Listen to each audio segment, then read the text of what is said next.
Hello friends, thanks for coming back for this second video of hypothetical PNL versus actual PNL difference. Okay, so there was one first video, and so this is the second video in this series of the difference between these two PNL measures, which help in back testing.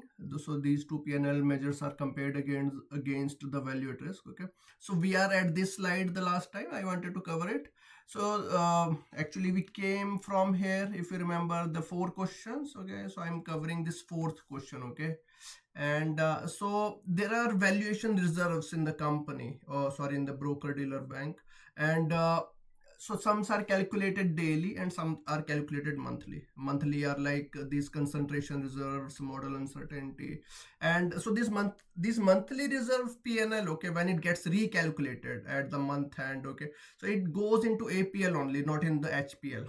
Okay, and when they gets calculated daily, like bid offer spread reserve, then it goes to both APL and HPL. So you might be wondering, why do we need bid offer calculation, right?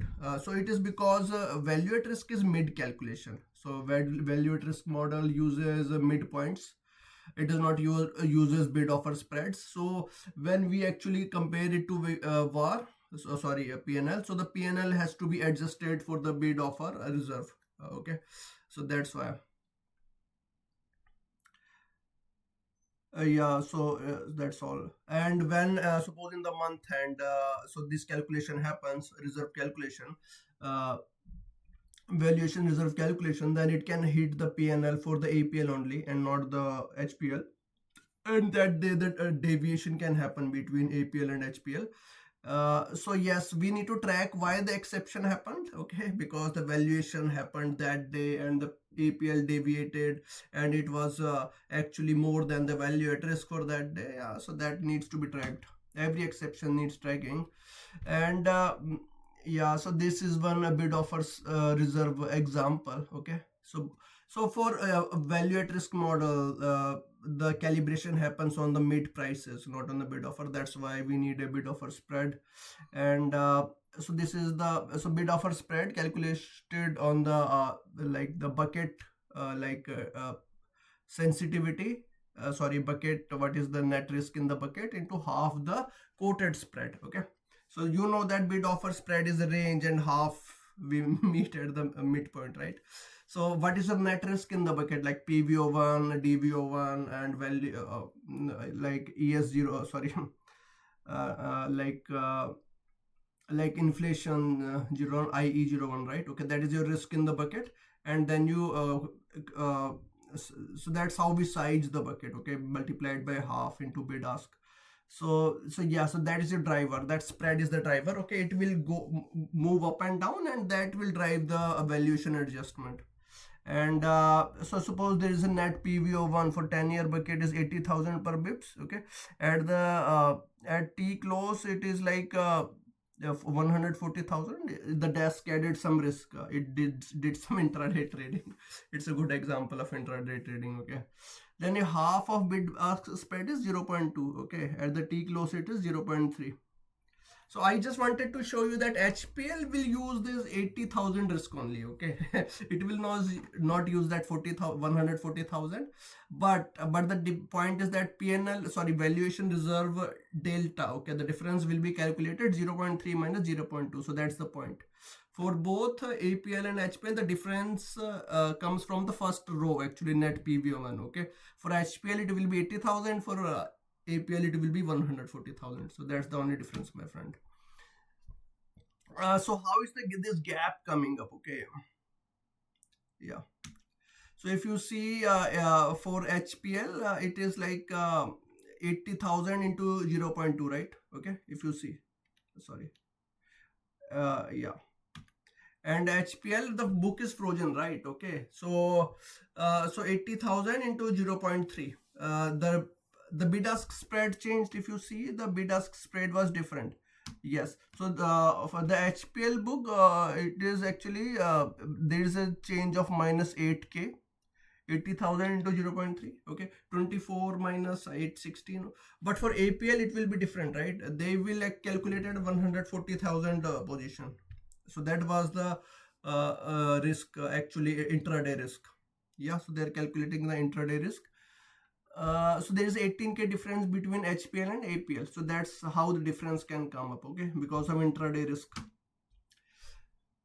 So it is that I was telling you, right? The value at risk is mid to mid, okay. So that's why we need to add a bit of a reserve to the PNL. Yeah, and yeah, so it is one more point. If you remember in the table that I showed you, that the theta, what is theta? Okay, so this is time decay of some option positions, some positions like options in one of them. So if we are adding these time decay PNL like theta or carry, okay, like profit and loss, because I carry a position, right? I have a bond which gives me interest, or equity which gives me dividends, or gold which actually has a storage cost. Then I have to treat it similarly in everywhere, okay. APL, HPL and RTPL I will explain in a separate session, okay. And funding cost, yeah, same, every position needs funding, okay. So if you are funding a position, then you need interest, loan from like margin, and that there is some interest on that. Yeah, so that is itself a cost, right? So if you are subtracting something from APL, then do it for HPL and RTPL, okay. So all three should have same treatment. Yeah, so now next session, when a breach happens, okay, what should you do, okay, if the breach happen. Okay. Yeah, okay. So this is one point. So there is one MAR 32.18. Okay. So it says that we cannot use EWMA. Okay. Weighing is not allowed. Uh, so back testing value at risk carries no. So this value at risk, which uses back test for, which is used in back testing, right? One day war, it does not allow you to weigh your daily positions. uh, so if you remember that we can time weight our positions, right? If some PNL happens yesterday, then tomorrow it has maximum weight, okay. And if some PNL happened like 100 days back, okay, then it has less rate. So see this curved line, okay, first diagram. So this red dot dashes, red dashed line curve, if you see that 100 days back, the weight was much more than the actually weight percent was much more than today, okay. So that's why if the delta is, see the sorry, it's not yeah, it is delta, actually delta is 0.97, it's very high, okay. So the weights, it is done to make the your value at risk measure responsive, okay. If PNL happens like 3 or 4 days back, okay, then the VAR should be higher, then it should decrease by time, that okay, the shock event, the maximum PNL event has gone, now the value at risk will go down. So that's the point, but it does not allow, okay, the regulation 32.18, it does not allow. Each day should have same weight, each panel should have same weight, simple as that. And you also cannot do volatility weighing, okay. So the point is, filtered historical simulation is out of the question. It is a simple model. This value at risk backtesting model is a simple model, no weighing in volatility or time series, okay. It is done for some reason that they don't want banks to choose a delta that it will suit them, okay. Suppose if there is a breach happen, exception happen, then they will increase the delta, right? They will use a delta of like 0.99 or 0.91, that okay, this exception is a very severe exception, now I will actually smoothen my observations here. Yeah. So yeah, so they don't want banks to choose this delta parameter, or they don't want them to do any like weighing scheme. So it is a simple model, value at risk model. And so this I already discussed earlier. So if a breach happens for APL, okay, value at risk is less than APL, or value at risk gets less than HPL, whichever happens for that day, okay, it gets counted as exception. It is actually or condition, okay. Even if they both gets both give exception, HPL and APL, then it is counted as a single exception, okay. So yeah, these are exceptions at the most recent 12 months, and these are bank-wide exceptions. Yeah, these are HPL, APL actually. So APL breach, if happens, it means that intraday positioning issue, okay, execution, that you have high edge execution cost, okay. Yeah, execution is wrong, there is a PNL slippage, right? PNL slippage, execution is, or there are other costs. There are like transaction costs, for intraday there are lots of transaction costs, right? So an APL breach when happens, then maybe you're thinking volatility is less, correlation is less, or pricing is less, pricing changes are less severe. That's the point, okay. And the capital outcome is determined by, okay, greater of the two, right? So whichever gives you more exceptions. It's not like that. For a single day, whichever gives you more exceptions, it gets counted. Okay, even if the APL exceptions are less, and okay, desk is safe, then okay, it does not matter if the HPL is actually has more exceptions. Yeah. Okay, then yeah, so the bank wide and desk wise, trading desk wide, there is a little difference, but the process is same. Okay, only difference is the VAR percentile. Trading desk has to run the back testing at both 97.5 and 99 percentile, and the bank has to run at 99 percentile. Okay, the governing rule same. Okay, whichever is more, APL versus HPL exception. And that for the trading desk, actually the point is, it does not decide the capital directly, indirectly it decides. If the desk fails, okay, there are more exceptions, more than 12, okay. uh, in the 99th percentile value at risk, 99 confidence value at risk model, or 30 for the 97.5 percentile confidence, then yeah, so desk goes out of the question for that expected shortfall approach, right? Model based approach, it goes out of that regime. It has to use standardized approach, okay. And for the bank it is different, okay. Bank calculates its model capital, okay, expected shortfall capital, using some multiplier, which I will show later, okay. So yeah, so that's the point. For the desk it runs on 2 percentile, and for the bank it is a single percentile, and whichever is more, APL exception or HPL, okay. And the point is dex, it's not so, okay. So I want to show you how the desk versus a bank works, okay. So what the numbers that you show, these are actual PNL numbers, okay. These are the PNL numbers, okay. Suppose there are 4 desks in a bank, and desk A has like -5 PNL, okay. Sorry, -5 loss, okay. It breached the exception, we breached the VAR, okay. There was exception, and for the desk B it's okay, okay. Loss was less than the breach VAR amount, and desk C it was less, okay. And now desk D, it failed back testing, okay. So out of question, it is out of question for like IMA approach. So desk A, desk B, and desk C are only in question for like expected shortfall at the bank wide approach, and they would add their PNL, okay. -5 plus 4 plus 0.5 equal to -5, okay. So minus 0.5, so that is the bank level PNL, okay. And if the bank level uh, uh, the loss was minus 0.5, and that the bank VAR was 6, then okay, no exception at the bank level, okay. So we add the PNL at all the desks which are eligible for expected shortfall approach, okay. And the desk D goes to out of IMA, it goes to standardized approach. Think like this, okay. Yeah, so so if a desk actually fails the back testing, then it goes to standardized approach, okay. So this gets done quarterly.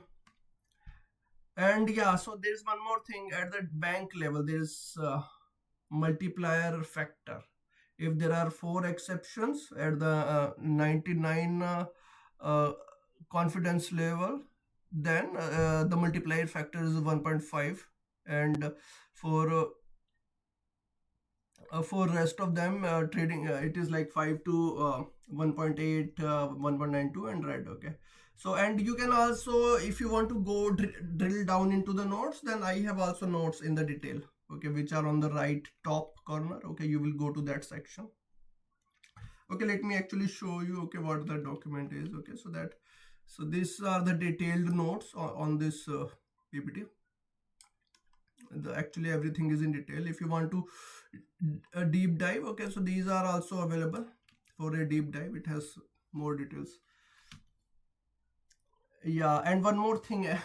So if there is some loss in the PNL, suppose for today is like 8th, right, on like 6th of August there was a loss of like 2 million, and there is a exotic swap I have, like exotic basis swap, 15-year PNL, okay, which went to actually SES, stressed expected shortfall approach, because I did not have prices, simple as that. Okay, so if the loss happened, then I can say that, okay, the PNL, because of my risk factor which did not get modeled, it is more than the PNL I suffered. See, for that day. Okay, it is more than the PNL that I suffered. So PNL of that risk factor, stressed expected shortfall risk factor, okay, non-modeled risk factor, I can show that actually it is driving the risk in that.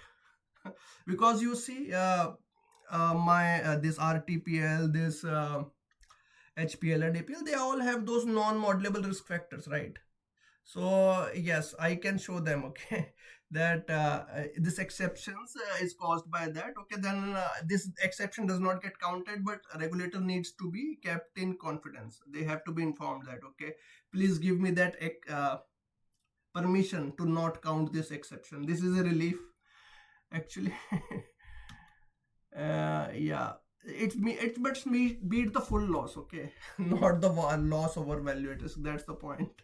If you have a risk factor which is in stressed expected shortfall, then it can actually help in lowering the capital requirement. Yeah, that's the point. Yeah, so now there's a difference, and what is the difference? Okay, so if there is a intraday position building, okay, yeah, so if some so it is telling, okay, what if your APL breach happens? Okay, so there is some obviously some problem in intraday things, right, like execution, high turnover, PNL lost on fills, no, yeah, in your modified deals. Okay, so 5 causes they have given, and they have also told you, okay, what is the remedy. Okay, suppose there could be reconciliation, okay, like pricing validation, pricing can be incorrect for new deals, or execution quality, execution can be wrong, okay, trader took too long to execute, okay, higher PNL, or the transaction cost analysis, okay, transaction cost can be higher. You thought that, okay, this intraday deal is good for me, but okay, transaction cost is higher, it evaporated the profit. And yeah, sometimes non-daily valuation adjustment that we discussed, right? Okay, a monthly reserve calculation happens, and it when it happens, there was a reserve actually increased, then the PNL, it will fall on the APL, not in HPL. Then you need to tell the regulator, okay, this is the day on which reserve gets calculated, or some large trade. Okay, so yeah, it's a very good notes. Okay,